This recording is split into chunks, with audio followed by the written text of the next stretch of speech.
Swastiastu. Om Swastiastu. Selamat sore pemirsa, apa kabar Anda hari ini? Semoga selalu dalam keadaan sehat dalam situasi saat ini tentunya. Ya, pemirsa, saya Madi Syukur Karang, senang sekali bisa kembali hadir sore hari ini dalam dialog Halo Kamtibmas. Bagaimana situasi Kamtibmas wilayah hukum Polres Gianyar akan menjadi topik kita pada sore hari ini. Tentunya sudah hadir dua narasumber yang akan kita ajak berbincang-bincang mengenai topik kita hari ini. Langsung saja saya sapa. Yang pertama ada Kompol Igede Sudiatmaja SHMH. Beliau adalah Kabak Ops Polres Gianyar. Om Swastiastu, Pak Gede, apa kabarnya? Sehat selalu ya. Terima kasih sudah hadir, dan yang pastinya seperti biasa hari ini kita sudah menghadirkan seorang akademisi praktisi hukum, Bapak Nyoman Budi Adnyana SHMH CLA. Om Swastiastu Pak Budi. Om Swastiastu. Apa kabarnya? Sehat selalu ya. Sehat. Cuaca tidak mendukung Pak Budi, jaga kesehatan selalu ya saat ini ya. Yang jelas COVID berlalu. Oke, baik. Dan kalau kita berbicara tentang situasi keamanan, ketertiban masyarakat wilayah hukum Polres Gianyar, kita mengetahui ini beberapa sebulan lagi kita akan memasuki event yang bisa menjadi perhatian dunia saat ini. Semua dunia akan tertuju ke Bali seperti itu. Tapi sebelumnya bagaimana situasi Kamtibmas secara umum di wilayah hukum Polres Gianyar, Pak Gede? Baik, Om Swastiastu. Jadi bisa kami sampaikan pada momen yang berbahagia ini, di mana Polres Gianyar sampai saat ini untuk situasi hard Kamtibmas kondusif terkendali, di mana kita mengambil banyak langkah yang kita laksanakan untuk mengantisipasi hal-hal yang tidak kita inginkan terjadi. Dalam hal ini seperti gangguan Kamtibmas menjelang G20. Karena bagaimanapun juga G20 ini adalah momen yang sangat baik sekali untuk meningkatkan kepercayaan dunia terhadap Indonesia, sehingga kita memastikan bagaimana biar keamanan di wilayah kita itu kondusif dan sangat kondusif seperti itu. Dan Gianyar juga merupakan penyangga dari Denpasar, sehingga dua belang tentu keamanan dari Denpasar juga berpengaruh dengan di Gianyar. Jadi sampai saat ini untuk Gianyar kondusif terkendali, di mana juga Gianyar yang walaupun bukan sebagai tempat dari kegiatan G20 mengambil banyak langkah untuk mengantisipasi terjadinya hal-hal yang gangguan Kamtibmas, seperti kami meningkatkan dengan adanya Kring Polri. Kring Polri ini tujuannya adalah untuk bagaimana Polri itu sendiri, dalam hal ini Babin Kamtibmas, beserta Polri anggota polisi yang ada di desa atau banjar tersebut, ya, bergabung dengan masyarakat, menyampaikan bagaimana pesan-pesan Kamtibmas, bahwa saat ini situasi kondisi kita menjelang G20 biar memastikan bagaimana biar sangat-sangat aman, ada kondusif untuk di wilayah Gianyar. Sehingga Babin rajin turun, bergabung dengan anggota polisi yang ada tinggal di tempat-tempat Babin itu bertugas. Mereka bergabung di banjar-banjar, terus pada saat paung seperti itu, mereka juga menyampaikan pesan-pesan Kamtibmas untuk bisa menjaga situasi di wilayah Gianyar itu kondusif. Dan sampai saat ini Astungkare dengan langkah-langkah yang dilakukan oleh Polres Gianyar dalam pimpinan Bapak Kapolres Gianyar, Pak AKBP Made Bayu, sehingga kondisi sangat kondusif untuk wilayah Gianyar. Baik untuk kriminal, kemudian laka lantas juga sangat-sangat kondusif. Dan dapat diketahui juga bahwa selain kita melakukan Kring Polri, dari Polres Gianyar juga mempunyai terobosan kreatif, di mana Bapak Kapolres Go Green. Dengan Go Green beliau di mana melakukan pendekatan secara alam, ya, melakukan pembersihan, penanaman, sehingga kembali ke alam. Karena selama ini kan kita selalu berpikir bagaimana untuk perubahan pola hidup di masyarakat, di mana Gianyar merupakan tujuan wisata, di mana banyak destinasi wisata, sehingga pola pikir masyarakat itu seperti sedikit ada berubah. Nah, dengan demikian kita kembali ke alam. Itulah program dari Bapak Kapolres kami untuk bagaimana mengajak masyarakat kembali ke alam, dan juga dalam hal begitu beliau juga selalu menyampaikan pesan-pesan Kamtibmas untuk bagaimana menjaga untuk di wilayah Gianyar selalu kondusif, di mana juga Gianyar merupakan tujuan utama dari field trip, kunjungan dari para delegasi, karena berkaitan dengan Gianyar bukan tempat delegasi, tempat pariwisata, destinasi wisata yang begitu banyak, sehingga perlu rasa aman buat delegasi kita. Oke, baik, bisa dikatakan ini secara umum ini situasi Kamtibmas wilayah hukum di Polres Gianyar cukup kondusif. Bukan berarti ini kalau kita berbicara tentang gangguan Kamtibmas tidak ada atau angka kriminalitas di wilayah hukum Gianyar juga cukup menjadi perhatian dari Polres Gianyar. Betul, Pak Gede. Jadi perhatian betul dari kami. Walaupun kondusif bukan berarti di kriminal tidak ada, tetap ada. Sehingga kami juga membentuk tim siaga. Tim siaga ini tujuannya adalah untuk bagaimana setiap malam, termasuk gerbek serse, reskrim seperti itu, untuk turun ke tempat-tempat yang rada di tempat dikatakan kurang kondusif, seperti di daerah Ubud yang sangat-sangat rawan terjadinya kriminal. Kemudian juga melakukan tindakan-tindakan persuasif, preventif seperti itu, sehingga kita bisa menjaga situasi keamanan di wilayah Gianyar dan menekan terjadinya kriminal. Kriminal selalu ada, tapi bisa kita tekan dengan adanya turunnya Polri dalam setiap kegiatan masyarakat. Berarti ada kasus-kasus yang mendominasi saat ini di wilayah hukum Polres Gianyar? Betul, ada. Banyak terjadinya pencurian. Pencurian di wilayah Ubud, di mana memang karena daerah Ubud itu daerah wisata, sehingga kerawanan-kerawanan seperti 3C, curanmor itu selalu ada di wilayah Ubud. Dan sehingga langkah-langkah yang kita ambil, Ubud merupakan tujuan utama untuk pengamanan kita. Dan Ubud juga merupakan tujuan utama dari delegasi kita, yang delegasi dari luar negeri yang akan ikut G20. Itu kita memastikan daerah Gianyar umumnya dan Ubud khususnya harus kondusif dan aman. Demikian. Oke, pencurian menjadi hal yang cukup menjadi perhatian ya, kasus yang cukup menonjol ini sendiri. Lalu bagaimana dengan case atau kasus-kasus yang lainnya semacam narkotika ataupun laka lantas seperti itu? Ya, untuk narkotika selama ini kita selalu setiap bulan kita selalu ada pengungkapan. Karena bagaimanapun juga Gianyar tidak mesti belum tentu akan bebas dari narkotika. Nah, sehingga pengungkapan-pengungkapan dilakukan oleh Satres Narkoba Polres Gianyar itu sangat-sangat signifikan sekali, sangat bisa menekan untuk masyarakat kita bisa mengurangi mereka untuk melakukan itu semua. Kemudian untuk laka lantas, langkah-langkah yang dilakukan dengan setiap pagi patroli, kemudian di setiap jalur-jalur yang bisa dikatakan sebagai tempat yang rawan kecelakaan, polisi selalu ada di situ. Dan memang selama ini kami, baik dari lalu lintas maupun dari fungsi Samapta, selalu turun aktif melakukan kegiatan patroli maupun di tempat-tempat rawan untuk selalu memberikan rasa aman buat masyarakat kita. Jadi ada upaya-upaya juga untuk menekan terjadinya laka lantas seperti itu? Betul. Atau himbauan-himbauan kepada masyarakat? Banyak himbauan yang kita berikan. Banyak himbauan kita berikan baik dari media massa, baik dengan teror maupun dari yang ada di jalan-jalan, termasuk juga dari Babin kita turun ke masyarakat menyampaikan tentang bagaimana biar berlalu lintas yang benar, karena kita ketahui bersama kadang kesadaran masyarakat yang perlu kita tingkatkan untuk bisa menjaga, karena faktor dari kecelakaan itu kan bukan hanya karena lalai, tapi juga karena faktor alam. Seperti itu. Nah, sehingga perlu kita berikan pemahaman pada masyarakat bahwa orang yang berkendara itu sebenarnya adalah lawan. Di samping kita lawan, di depan kita lawan, seperti itu. Artinya apa? Kita harus selalu berhati-hati dalam mengendarai kendaraan.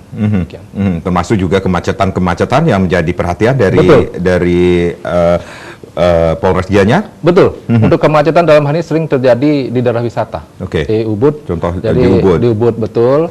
Seperti di Nyuh Kuning, seperti itu. Kemudian di Peliatan. Nah, jadi personil kami selalu ada standby di situ, 2 personil di Peliatan dan di tempat-tempat yang rawan seperti itu untuk bagaimana melancarkan jalan arus lalu lintas yang ada di daerah tersebut. Berarti ada upaya-upaya sekali selalu lagi. Ada upaya. Selalu ada upaya. Kalau kita berbicara tentang apa yang sudah menjadi perhatian, termasuk juga pencurian, kemudian laka lantas dan narkotika sekali lagi, ini case-nya juga menjadi perhatian juga kah dari Polres Gianyar? Betul. Kami selalu selain juga melakukan pengungkapan kasus seperti itu, kami juga memberikan edukasi kepada anak-anak, ke sekolah-sekolah, di mana ada tim Binmas kami turun ke sekolah untuk menyampaikan tentang bahayanya narkotika seperti itu. Nah, sehingga sampai saat ini dengan banyaknya pengungkapan bukan berarti Gianyar banyak adanya narkotika, tetapi tindakan-tindakan yang harus kita lakukan untuk menekan, untuk memberikan efek jerah seperti itu. Sehingga Gianyar, Astunggara bisa kita tekan untuk peredaran maupun penggunaan dari narkotika itu sendiri. Oke, edukasi tetap dilakukan kepada masyarakat berbahayanya narkotika itu sendiri, termasuk juga ke generasi muda, kaum milenial atau ke sekolah-sekolah seperti itu kah? Betul. Ke sekolah-sekolah juga, ke STT, karena STT juga sering minta bantuan ke kita, ke kami, untuk bagaimana untuk mengisi, mengisi pada saat kayak mereka ada perayaan STT seperti itu. Jadi kita ke sekolah-sekolah seperti itu juga tetap kita melakukan himbauan tentang berbahayanya narkotika tersebut. Oke, berarti ini kita berbicara juga tentang peran serta dari Babin Kamtibmas juga sangat berperan di sini. Sangat berperan. Karena Babin Kamtibmas kami itu betul-betul ekstra dalam hal bekerja di lapangan, perpanjangan tangan dari kepolisian di sana, sehingga setiap ada kejadian yang menonjol seperti itu, Babinlah yang pertama kali mengetahui, dan Babin juga wajib bagaimana turun ke lapangan untuk menyampaikan setelah pasca dari itu semua bagaimana reaksi masyarakat dan bagaimana langkah-langkah Babin yang dilaksanakan. Nah, itulah Babin punya daya juang yang begitu bagus dalam kinerja mereka di lapangan. Oke, pendekatan seperti apa yang dilakukan nantinya terhadap masyarakat seperti itu? Baik, dari masyarakat kita kan seperti pendekatan bisa melakukan kunjungan. Ya. Babin selalu melakukan kunjungan kepada masyarakat di mana dengan DDS yang mereka lakukan, ya, mereka melakukan kunjungan kepada masyarakat. Kemudian pada saat ada rapat dan sebagainya, mereka ikut turun berikan himbauan. Jadi setiap apapun kegiatan masyarakat, Babin selalu ada di lapangan di tengah-tengah masyarakat. Itu menunjukkan bahwa Polri selalu ada di tengah-tengah masyarakat. Polri selalu ada di tengah-tengah masyarakat. Oke, baik. Pak Gede dan Pak Budi, kita rehat sejenak. Nanti kita akan lanjutkan lagi bagaimana situasi Kamtibmas wilayah hukum Polres Gianyar masih menjadi topik kita di Halo Kamtibmas sore hari ini. Pemirsa, jangan kemana-mana. Kami akan kembali, tapi tentunya setelah yang berikut ini.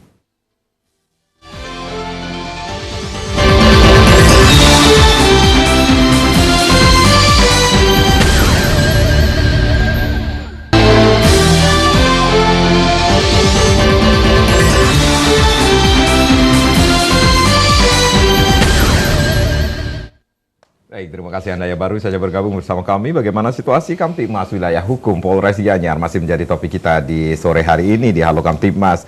Masih bersama Kompol Gede Sudiatmadja, beliau adalah Kabak Ops Polres Gianyar dan juga seorang praktisi hukum yang sudah kita hadirkan sore hari ini. Ada Pak Nyoman Budi Adnan, Pak Gede. Kalau tadi banyak sekali yang sudah disampaikan bagaimana situasi Kamtibmas wilayah secara umum di wilayah hukum Polres Gianyar, kemudian kasus-kasus yang menonjol, kemudian yang menjadi perhatian, kemudian tren pengungkapan kasus juga dilakukan dari Polres Gianyar tentunya. Nah, kita mengetahui situasi saat ini cukup melandai, perekonomian semakin menggeliat, tetapi yang namanya COVID-19 belum hilang sama sekali ini. Nah, bagaimana situasi COVID-19 yang menjadi perhatian juga dari Polres Gianyar ini sendiri, Pak Gede? Betul. Jadi untuk COVID-19 saat ini memang ya kita bisa kata patut berbangga juga, berbahagia juga, di mana untuk COVID-19 ini juga bisa sudah perkembangannya tidak seperti yang sebelum-sebelumnya, di mana karena kesadaran masyarakat dengan vaksin-vaksin yang dilaksanakan, di mana dari pihak kepolisian juga selalu rutin bekerja sama dengan masyarakat, dengan puskesmas dan kesehatan setempat untuk melakukan vaksin-vaksin tersebut, sehingga penyebaran dari COVID-19 setiap hari selalu ada, tetapi tidak sebanyak pada saat sedang puncak-puncaknya COVID-19 itu. Jadi langkah-langkah yang kita lakukan tetap kita berkoordinasi dengan Dinas Kesehatan untuk bagaimana bersama-sama untuk menekan perkembangan COVID-19 itu sendiri. Jadi sangat-sangat koordinasi kita bagus sekali dengan Dinas Kesehatan. Setiap perkembangan disampaikan baik dengan kami, dengan TNI juga sama, kita sama-sama menyampaikan dan memberikan suatu edukasi yang positif kepada masyarakat untuk selalu hati-hati dan tetap menjaga bahwa COVID-19 itu belum hilang sebenarnya, belum hilang. Tetapi bagaimana kita bisa menjaga biar penyebaran COVID-19 bisa selalu kita tekan dan masyarakat kita juga bisa beraktivitas dengan bebas sesuai dengan ya untuk perkembangan ekonomi mereka. Baik, Pak Budi, dengan apa yang disampaikan oleh Bapak Kabak Ops Polres Gianyar ini sendiri, kemudian Bapak juga sudah mendengar bagaimana situasi Kamtibmas secara umum di wilayah hukum Polres Gianyar yang cukup kondusif dan langkah-langkah yang sudah atau upaya-upaya yang dilakukan untuk memberikan rasa nyaman, aman masyarakat, khususnya masyarakat Gianyar ini sendiri untuk beraktivitas seperti itu, Pak Budi. Jadi terima kasih, Swastiastu. Jadi apa yang disampaikan tadi oleh Bapak Kabak Op Polres Gianyar, ada beberapa hal mungkin yang cukup menarik untuk kita simak. Yang pertama kan soal kering Polri. Kering Polri. Nah, itu mungkin salah satu hal yang menjadi terobosan ya yang dilakukan oleh Polres Gianyar untuk bisa menjembatani persoalan-persoalan di masyarakat dengan pihak kepolisian kan. Betul. Nah, jadi dengan berani membuat semacam program kering itu kan artinya ketika ditelepon memang harus direspon kan seperti itu. Harus direspon. Ya. Jangan sampai udah ada program kering gitu, Polri ditelepon-telepon enggak nyambung-nyambung kan seperti itu. Betul. Nah, apalagi tadi sudah dikonekkan juga dengan Babin Kamtibmas ya. Betul, Yang ada di wilayah setempat dan teman-teman polisi yang di sana. Jadi saya pikir semua Polres berlomba-lomba untuk membuat program seperti itu kan. Oke. Kita kan berapa kali bahas di sini ya Pak Ode ya. Nah kalau di Gianyar namanya kering Polri. Polri. Nah itu penting untuk menunjukkan bahwa Polri hadir kan di masyarakat. Masyarakat itu permintaannya tidak banyak-banyak kok. Kalau memang ada persoalan yang mungkin membuat merasa dia ini membahayakan saya secara hukum, saya lapor kan seperti itu. Oke, baik. Kalau Pak Budi mengatakan apa yang menjadi persoalan secara hukum di masyarakat ini dengan kering Polri ini akan memberikan Menjembatani. Karena kalau di kering Polri kan berarti direspon langsung. Baik. Kalau misalnya formal kita datang ke kantor polisi melapor kan panjang prosesnya. Oke, baik. panjang prosesnya. Sebelum ke polisi kan lebih baik juga dilakukan apa ya? Mediasi. Mediasi. Ya. Nah, kita mengetahui dengan peraturan Gubernur nomor 26 tahun 2020 tentang Sipandu Beradat ini sendiri, seberapa besar efeknya Jadi bagi dengan- masyarakat yang mempunyai permasalahan tersebut? Jadi dengan Sipandu Beradat ini kan berusaha untuk mensinergikan peran-peran desa adat dalam pengamanan di dalam lingkungannya, bersinergi dengan teman-teman di kepolisian. Jadi begitu mentok baru ke Ya. polisi, Ya. seperti itu kah? Ya idealnya kan seperti itu, tapi kan kita Idealnya. tidak bisa membatasi masyarakat kalau memang dia pengen direct kan ke polisi itu. Tapi Oke. dengan adanya Sipandu Beradat minimal ada forum yang bisa mereka pakai untuk berupaya gimana pada saat terjadi permasalahan kan forum itu bisa digunakan untuk Baik. mencari penyelesaian. Gitu. Nah kemudian yang kedua tadi Pak Kabak Op menyampaikan bahwa ini Pak Kapolres go green nih. Go green, betul. Iya, terobosan yang Kalau yang go green. green sebenarnya ini kan sangat menarik. Kita masih ingat ini kejadian banjir. Baru-baru ini kan salah satu banjir yang cukup menarik perhatian sampai ke internasional kan banjir di Ubud itu. Ya. Banjir di Ubud kan, gimana ada tembok sekolah roboh dan lain sebagainya. Baik. Walaupun sebenarnya di Ubud sering banjir, tapi skala yang terjadi waktu ini kan sangat besar itu.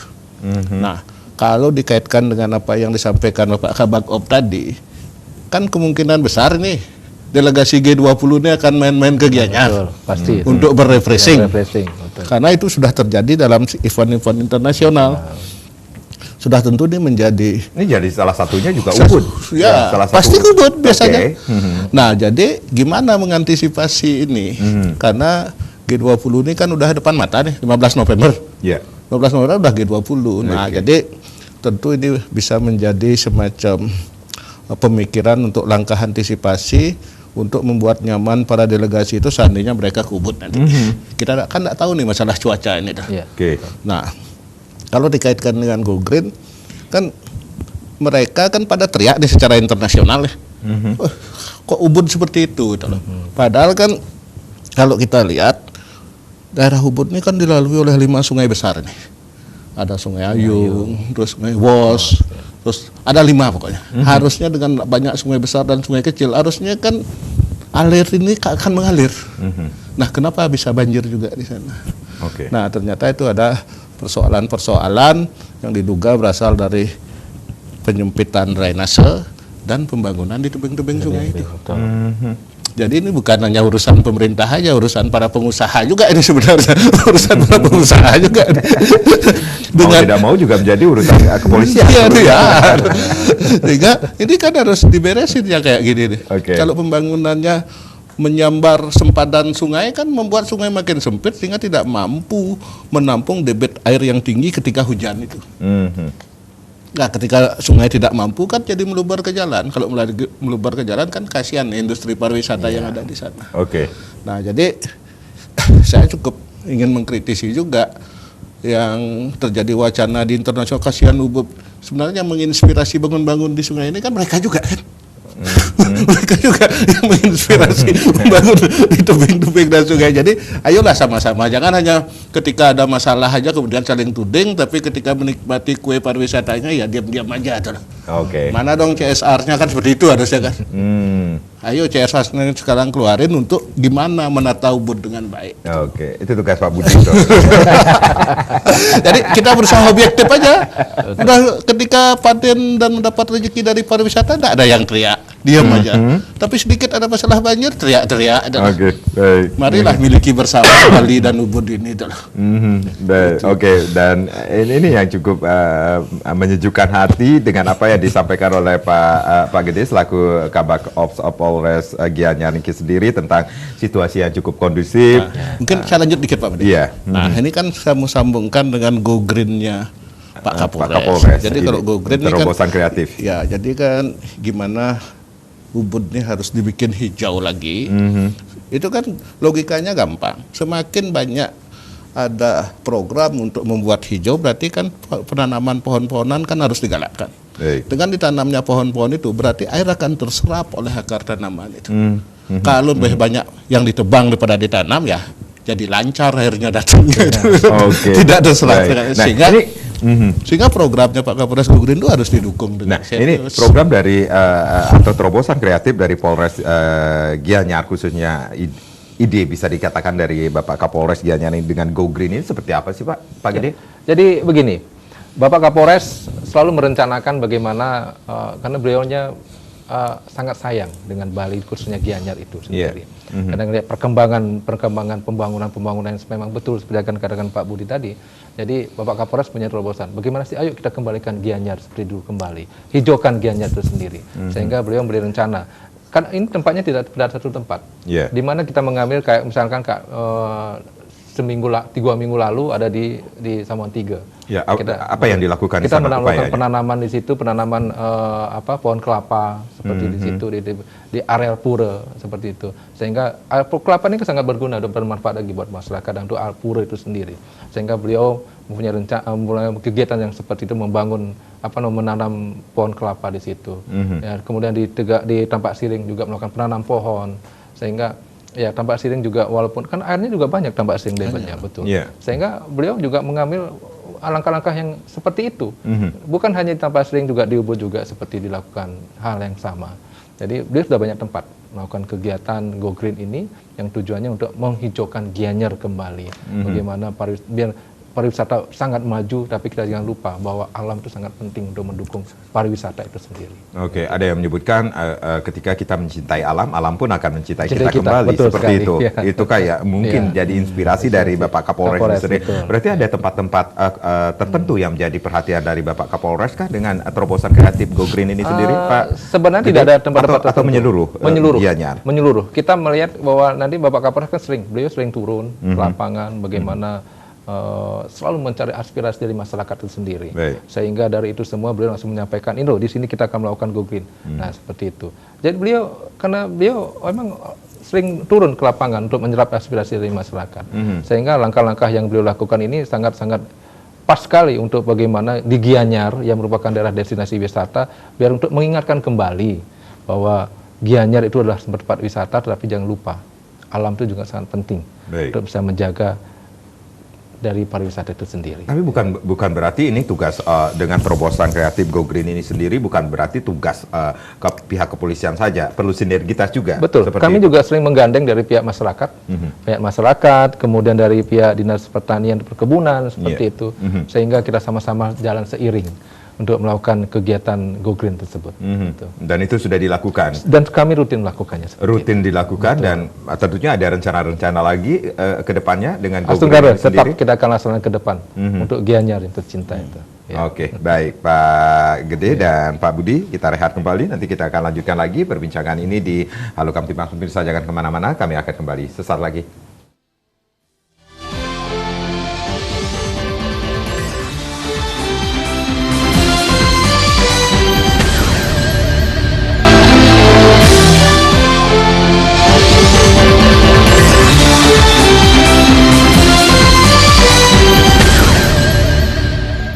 Baik, terima kasih Anda yang baru saja bergabung bersama kami dalam Halo Kamtibmas. Situasi Kamtibmas Wilayah Hukum Polres Gianyar masih menjadi topik kita di sore hari ini. Masih bersama Kompol Igede Diatmaja, beliau adalah Kabak Ops Polres Gianyar.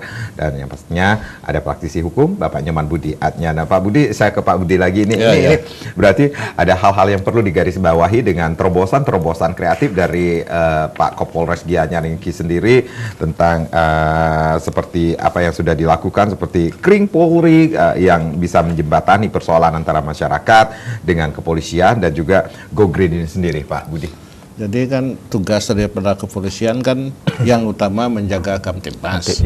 Tetapi ketika tugas utamanya telah terlaksanakan dengan baik, kemudian ada program terobosan lain, tentu ini menjadi nilai tambah ya, nilai plus buat Polres Gianyar, khususnya Pak Kapolres dengan program Go Green ini. Karena program Go Green ini kan bukan program lokalan, ini program internasional. Seluruh dunia pun mencanangkan program itu. Ketika Pak Kapolres bisa membuat program itu dan melaksanakan secara konkret seperti apa yang disampaikan oleh Pak Kabag Op, tentu ini menjadi sangat bagus dan bisa menjadi semacam percontohan buat polres-polres lain untuk melaksanakan seperti itu. Nah, kalau Go Green ini terlaksana dengan baik, tentu sangat membantu masyarakat dan wilayah setempat ketika ada persoalan-persoalan terkait dengan makin menyempitnya ruang lahan untuk daerah penghijauan tersebut. Apalagi Ubud kan. Mau tidak mau Ubud akan terus berkembang, bahkan sekarang sudah melebar ke Tegalalang dan ke mana namanya? Payangan. Nah, mau tidak mau industri pariwisata itu kan menjadikan lahan yang semula hijau menjadi bangunan, walaupun dengan rambu-rambu yang telah ditetapkan oleh pemerintah. Kalau ini tidak diimbangi dengan program Go Green, siapa yang berani menjamin 50 tahun lagi tetap Ubud menarik seperti sekarang itu?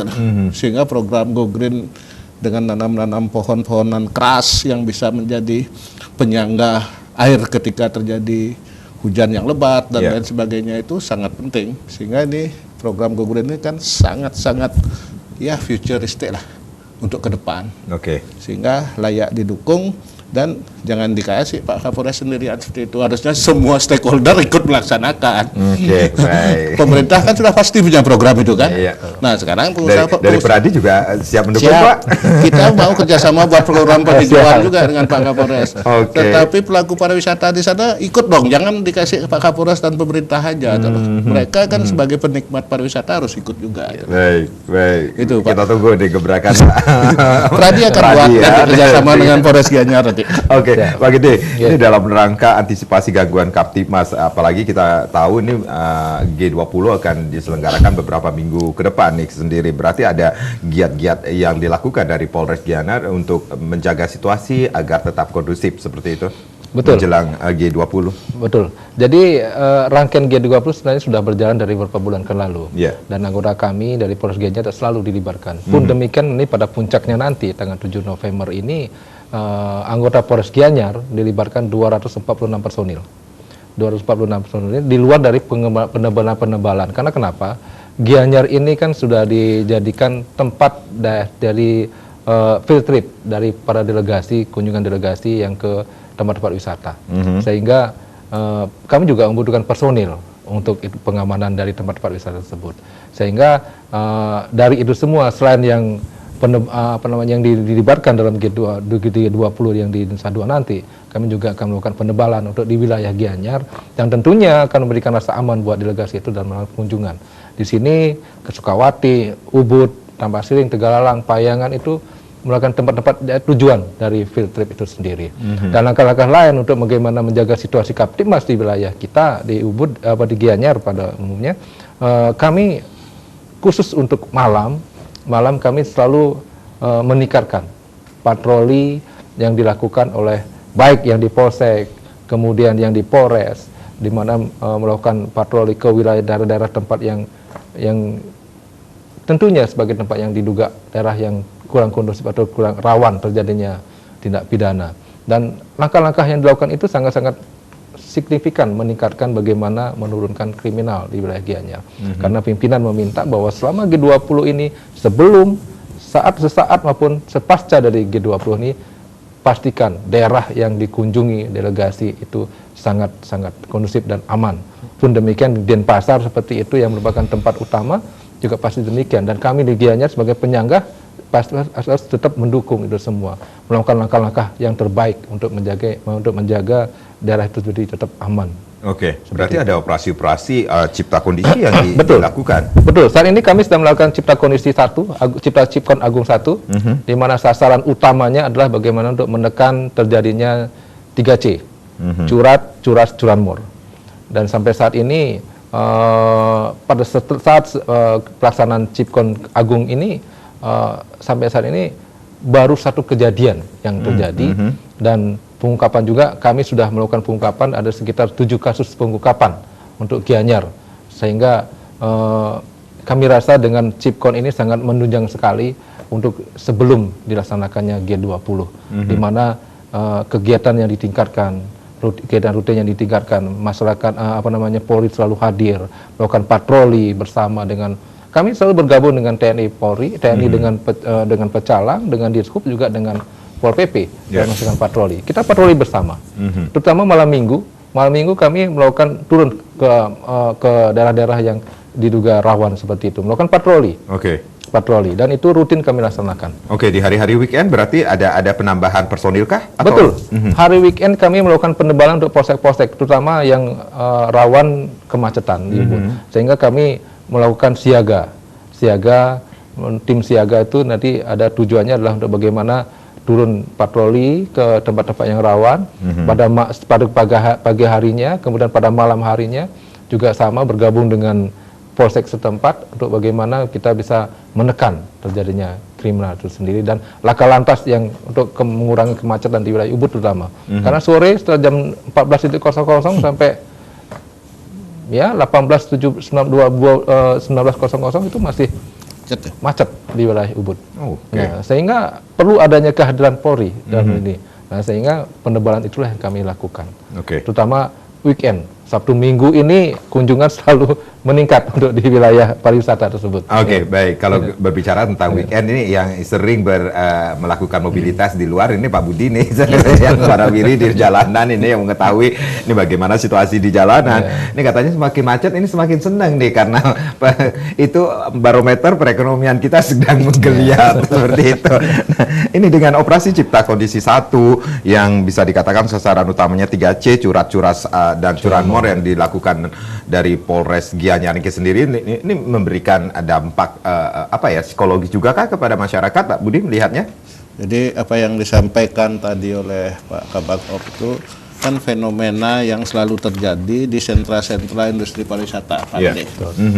Jadi apa yang terjadi di Seminyak, di Canggu terkait dengan 3 kejahatan tadi, curat, pencurian itu. Nah, jadi sebenarnya kalau dari ilmu kriminologi kan jelas, kalau diberikan kesempatan itu akan terjadi. Nah, sekarang sebenarnya kesempatannya tidak diberikan oleh wisatawan itu, tapi ketika malam-malam mereka habis makan malam, habis datang ke klub, mereka kan kadang-kadang seolah-olah memberikan kesempatan kepada pelaku tindak kejahatan ini tuh, pelaku tindak kejahatan, penjamretan, apalah yang terjadi di sentra pariwisata. Nah, hal seperti itu pun akan bisa terjadi juga di Gianyar dan di Ubud. Nah, dalam hal ini kan kejahatan terjadi kalau kesempatan itu ada. Nah, gimana caranya mengurangi kesempatan? Nah, salah satunya adalah peran teman-teman dari kepolisian serta mungkin program Cipandu Beradat ini bisa memberikan sosialisasi kepada wisatawan untuk berhati-hati. misalnya habis makan malam, habis dengerin musik, ketika pulang itu jangan memberikan peluang kepada para pelaku kejahatan ini untuk melakukan kejahatannya. Misalnya bawa HP, bawa dompet atau apa, karena dengan kondisi misalnya habis minum bir itu kemudian ditarik tasnya itu kan gampang sekali. Iya. Nah, mungkin sosialisasi itu perlu juga untuk disampaikan bahwa kejahatan itu terjadi karena peluangnya ada. Terus kalau style-style villa di Ubud juga kan tempatnya lebih banyak kamarnya daripada bangunannya. Itu kan bisa menginspirasi mereka yang punya niat jahat gimana caranya bobol villa ini kan gitu. Seperti itu. Tapi kalau hotel itu kayak misalnya kayak di Nusa Dua, besar, komplek kayak gitu, pengamanannya bagus, kan jadi berkurang. Atau hotel-hotel besar yang ada di Seminyak. Tapi kalau di Ubud kan karena ini identik dengan tempat untuk menikmati wilayah pedesaan dan suasana kultural di sana, kan cenderung tempatnya dibuat seperti agak terisolir untuk bisa dinikmati keindahannya. Tetapi itu juga memancing inspirasi pelaku kejahatan. Wah, ini sepi nih, gampang nih untuk dimasukin seperti itu.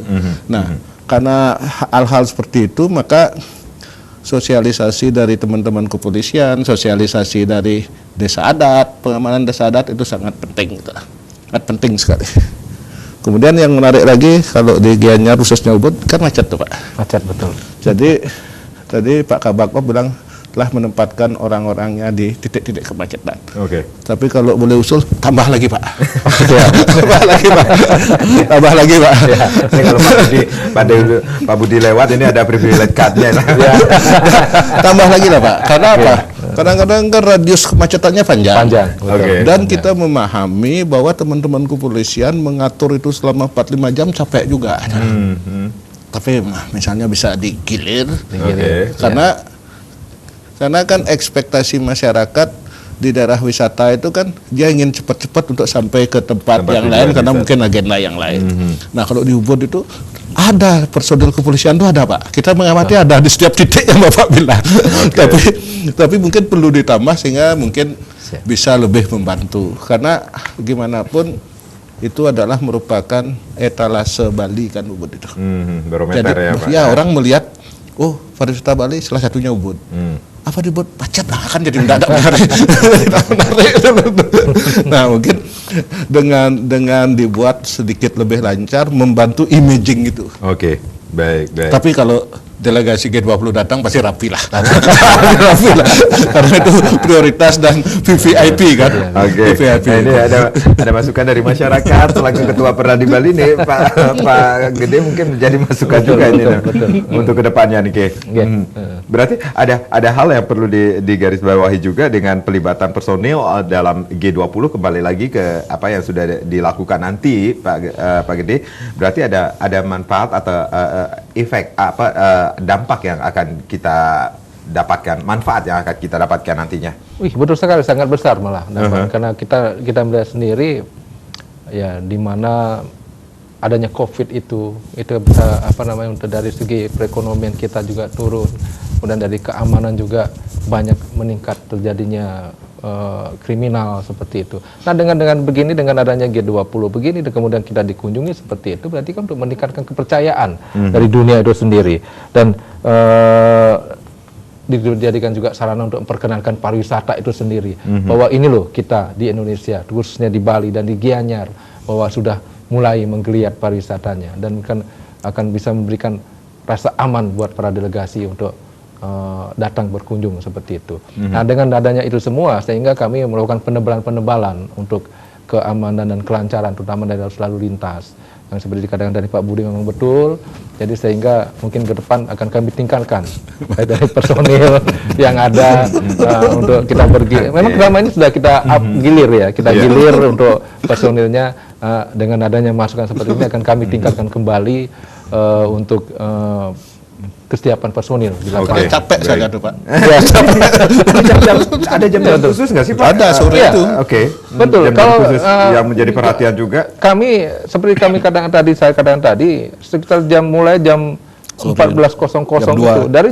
Dari kadang di atas 13 itu sudah mulai ada penumpukan. Nah, sehingga lalu lintas, sabara seperti itu sudah ada di lapangan untuk ikut terjun langsung. Dan ini juga bukan bekerja dari polisi itu sendiri, kadang juga dari Dishub Gianyar juga gabung gitu, ya. selalu bergabung. Jadi kolaborasi antara Polri dengan Dishub ini sangat bagus sekali di lapangan untuk sama-sama kita bagaimana menjaga arus lalu lintas khususnya di wilayah Ubud ini bisa jalan.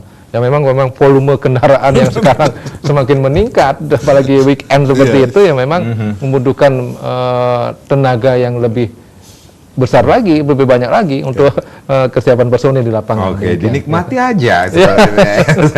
Sama lah seperti kita dari Jakarta ke Bandung. Oke, baik. Nah, Pak Gede, berarti ada beberapa hal yang sudah dilakukan dari Polres Gianyar dengan terobosan-terobosan kreatif mendekatkan masyarakat lagi dengan polisi. Contohlah sebutlah Kring Polri, kemudian terobosan kreatif Go Green ini sendiri. Ada terobosan kreatif juga lainnya yang semakin mendekatkan masyarakat kepada polisi ini sendiri. Betul. Ya, dari Polres Gianyar. Oke, betul. Untuk pelayanan, kami kebetulan Gianyar merupakan sudah mendapatkan penghargaan untuk dari pelayanan, di mana kita punya program yang sangat-sangat bisa memberikan kecepatan masyarakat dalam hal pengurusan seperti pengurusan SIM, kemudian pengurusan SKCK, sidik jari dengan program Redite Nemu Bahagia itu. Jadi Redite Nemu Bahagia. Ya, jadi hari Minggu pun kami siap melayani masyarakat. Oke. Ya, turun ke tempat-tempat tempat-tempat keramaian di mana masyarakat. Biar nanti biasanya kan kadang berpikir sekarang hari Minggu, sekarang hari Sabtu seperti itu kan. Tapi kami selalu ada. Dengan adanya program Redite Nemu Bahagia ini, Polri itu selalu ada dengan masyarakat untuk berikan pelayanan terbaik buat masyarakat itu seperti itu. Oke, Ya. baik. Ini yang menarik, Redite Nemu Bahagia. Redite Nemu Bahagia. Bapak Budi ketawa nih. Nggak biasa-biasanya Redite itu hari Minggu ya Pak ya? Betul, hari Minggu. Biasanya kan kasih kesempatan berlibur ya. seperti itu. Tetapi ini tetap melakukan pelayanan kepada masyarakat. Tetap kami melakukan pelayanan kepada masyarakat. Dan ini untuk sekali lagi karena masyarakat kadang ada sedikit rasa kemalasan. Kemalasan untuk bagaimana mengurus kayak perpanjang SIM seperti itu. Kemudian buat SKCK, kami siap untuk itu. Dan sehingga dengan program Redite Nemu Bahagia ini memudahkan masyarakat. Oh, sekarang di sini ada kegiatan dari Polri. Nah, mereka akan turun ke situ. Itu jemput bola langsung ke masyarakat. Ya, betul. Dan itu setiap hari Minggu itu menyambangi masyarakat. Ya, dengan kadang dia pada satu titik di mana titik itu yang di tengah-tengah yang masyarakat bisa cepat menjangkau dari untuk pelayanan itu sendiri. Contohnya di beberapa titik itu seperti betul. Mana, Kadang kami melakukan di tempat-tempat yang kayak di Maki Forest, di Gianyar Ubud, kemudian di Kebo Iwo di kota, di Gianyar, seperti itu. Jadi kita melakukan tempat-tempat di mana masyarakat itu gampang untuk menjangkau, melakukan pengurusan dari surat-surat tersebut. Oke, dan setiap minggu itu dilakukan? Setiap minggu selalu rutin. Oke, baik. Nah. Dari mana masyarakat bisa mengetahui pelayanan itu dilakukan? Itu kita punya medsos. Kemudian dari medsos juga kita sebarkan, kemudian baik itu IG, WhatsApp, FB dan sebagainya. Kemudian juga dari para babin, dari polsek-polsek juga menyampaikan untuk kegiatan dari Nemu Bahagia tersebut. Oke, ini Pak Budi kayaknya pengen bertanya lagi nih. Ini yang menarik nih, hari Minggu waktunya untuk santai-santai, tetapi liburan, tetapi tetap Polri tetap memberikan pelayanan kepada masyarakat. Tapi nanti ya kita rehat kembali, pemirsa jangan kemana-mana, kami akan kembali saat lagi.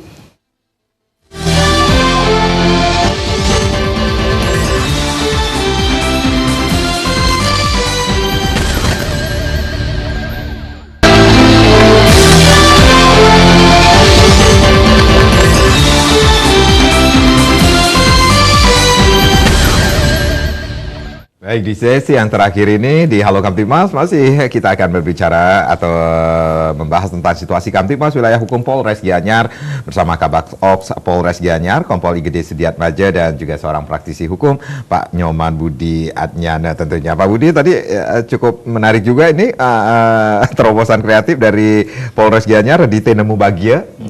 Hari Minggu bahagia terus nih kayaknya. Ya agak bahagia yang bertugas nih kayaknya. Jadi terobosan itu kan sangat menarik. Iya. Bahwa hari Minggu pun pelayanan yang dilakukan oleh teman-teman kebersihan tetap berjalan. Iya. Betul. Dan sebenarnya itu punya korelasi menarik juga. Masyarakat itu kan hari kerja kan mereka kerja. Hari Minggu baru dia berpikir mungkin ngurusin SEM, ngurusin SKCK, sehingga program Redite Nubu Bagio ini bisa bersambut lah. Jadi tidak mengganggu aktivitas masyarakat seperti itu? Iya, karena kalau mereka kerja kan kalau harus ngurus itu kan mereka harus datang ke kantor polisi. Tapi kalau hari Minggu pun mereka bisa mengurus kan sangat menarik. Ini menunjukkan upaya dari Polri mendekatkan polisi dengan masyarakat bahwa mereka memang ada di sekeliling masyarakat ketika walaupun masyarakat itu, butuh tuh. walaupun hari Minggu ya, hari libur ya, Walaupun khususnya. weekend ya, seperti itu. Ya, ya. Jadi hal-hal seperti itu tentu sangat menarik dan merupakan terobosan yang mungkin harus dilaksanakan dan diteruskan karena masyarakat memang butuh seperti itu. Dan itu sudah dilakukan dari Polres Gianyar. Pak Gede, kita juga mengetahui ini situasi atau cuaca saat ini juga tidak mendukung ya, tiba-tiba hujan, tiba-tiba panas, dan beberapa hari yang lalu seperti kata Pak Budi, kita juga dikejutkan dengan bencana, beberapa bencana, bukan hanya mungkin ini merata juga di beberapa kabupaten kota di Bali yang terjadi ini sendiri. Ini adakah hal tersebut juga menjadi perhatian dari Polres Gianyar untuk mengantisipasi keamanan, kenyamanan masyarakat nantinya seperti hal yang terjadi di Ubud beberapa waktu lalu? Ini banjir yang sangat luar biasa sekali. Betul. Jadi kami juga di Polres Gianyar membentuk posko. Posko terpadu penanggulangan bencana alam. Di mana di posko tersebut bukan hanya kepolisian saja yang ada, tapi juga ada dari BPBD, baik dari TNI juga ada. Pun demikian posko itu bukan hanya ada di Polres, ya, tapi juga ada di polsek-polsek. Di mana di polsek-polsek itu mengambil jalan tempat atau di tempat-tempat yang strategis. Strategis yang nantinya akan mempergampang dan mempermudah apabila ada kegiatan, ada bencana seperti itu untuk mempermudah pergerakan dari anggota itu sendiri. Selain juga kami punya grup tersendiri untuk dalam penanganan bencana, penanggulangan bencana tersebut.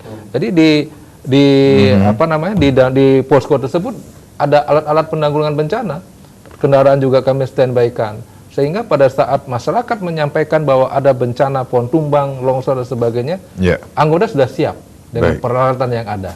Dan kami di Bapak Kapolres juga dengan sangat tanggap, di mana pada saat mulai akan cuaca tidak menentu itu, kami semua peralatan yang dimiliki oleh Kepolisian Polres Gianyar itu dicek betul oleh Bapak, oleh beliau, sehingga untuk memastikan jangan sampai nanti kita punya mesin sensor seperti itu tidak bisa dipakai. Jadi semua sudah dicek. Jadi sudah kami cek betul, sehingga dengan adanya pengecekan itu sudah memastikan bahwa segala sarana prasarana yang kita gunakan untuk penanggulangan bencana itu masih bisa layak dipakai. Jadi semua. Tim siaga yang dibentuk ini sudah benar-benar dipersiapkan ketika bencana akan terjadi seperti itu. Betul harapkan sih tidak terjadi ya Pak ya. Betul.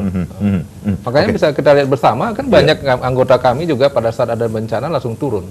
Langsung turun bergabung dengan masyarakat seperti di Payangan, di Buahan itu pada saat longsor menutup jalan 2 hari 3 malam, anggota kami juga ada di situ. Dan Bapak Kapolres juga turun melihat situasi di situ. Memang selama itu karena cuaca hujannya terus turun, dan itu rawan. Rawan itu. Baik, Pak Budi, dengan apa yang dilakukan oleh Polres Gianyar sendiri dengan membentuk tim siaga khususnya bagi dalam situasi atau cuaca saat ini, seperti apa Pak Budi melihatnya? Jadi situasi yang terakhir terjadi di Bali khususnya ini kan cukup mengagetkan kita. Cukup mengagetkan kita, bahkan terakhir jumlah korban jiwa itu 9 orang ya. Dari laporan yang saya pernah lihat di Badan Penanggulangan Bencana. Nah, dengan itu hampir dari 9 kabupaten kota, 8 kabupaten kota itu kena. Bukan hanya Gianyar sendiri. Bahkan yang parah-parah kan terjadi di Jembrana, Bangli, Karangasem bahkan 3 orang ya yang meninggal. Nah, hal-hal seperti ini mau tidak mau kan membuat teman-teman di kepolisian menjadi garda terdepan juga di samping Badan Penanggulangan Bencana kan. Karena teman-teman polisian kan ada di setiap desa itu. Mereka yang paling awal tahu dan mempunyai koordinasi yang cukup cepat untuk bisa sampai ke kabupaten, ke provinsi dari Babinkamtibmas itu. Sehingga peran mereka sangat penting untuk mengantisipasi dan memberikan bantuan pada tahap pertama itu. persoalan banjir yang terjadi pada saat terakhir ini itu sebenarnya membuat kita semua di Bali harus mulai merefleksi diri untuk mengantisipasi jangan sampai terjadi. Misalnya kayak di negara itu kan batang-batang pohon besar itu yang membuat ambrol jembatan, bukan airnya. Batang-batang pohon besar berarti telah terjadi pembalakan hutan di hutan lindung itu kan. Masa ada kayu yang udah kepotong-potong itu hanyut aja lah. Hal-hal seperti itu. Nah, kalau misalnya di daerah Ubud ini kan perlu semangat semua pihak yang jadi stakeholder di sana bahwa daya dukung alam Ubud terhadap debit dan volume air saat hujan deras ini ternyata bisa berpengaruh dan menyebabkan banjir. Sementara ada 5 sungai besar di Ubud yang harusnya menjadi tempat penyaluran air-air akibat tingginya debit hujan ini. Itu yang harus mungkin dikritisi, kenapa airnya harus menggenang padahal banyak sungai besar di sana. Itu PR besar yang mungkin bisa dilakukan, apalagi Ubud merupakan tempat yang menjadi kawasan industri pariwisata yang tempat nanti G20 ini. Karena yang harus diingat gini Pak Made. Dulu G20 ini kan mau diadakan di Labuan Bajo. Tapi kemudian dipindah ke Bali. Itu kan menunjukkan di SWOT kiri kanan Bali ini memang layak untuk event seperti itu. Dan kita harus bangga ya, harus bangga. Pak Budi ya. Jadi mereka udah melihat kan tidak memutuskan dengan enteng aja ini harus diadakan di Bali kan. Tapi ada pertimbangan-pertimbangan, untuk itu kita harus siap. Pak Gede, ada yang ingin disampaikan kepada atau pesan yang ingin disampaikan kepada pemirsa khususnya masyarakat Gianyar sendiri? Betul. Baik, jadi kami dari Polres Gianyar dalam kaitan dengan antisipasi kegiatan G20 ini yang mengharapkan peran serta dari masyarakat untuk bagaimana bisa menjaga situasi keamanan di daerahnya masing-masing, di tempat kerjanya, di rumahnya, sehingga hal-hal yang tidak kita inginkan seperti terjadinya pencurian, kemudian pidana-pidana lainnya akan bisa kita tekan dalam hal itu.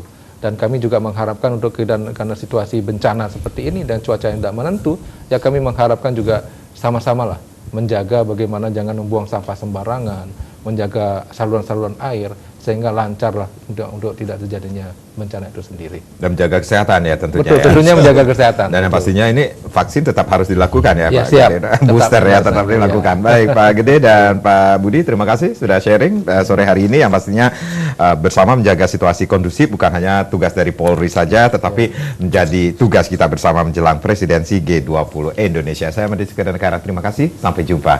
Om Santi Santi Santi Om.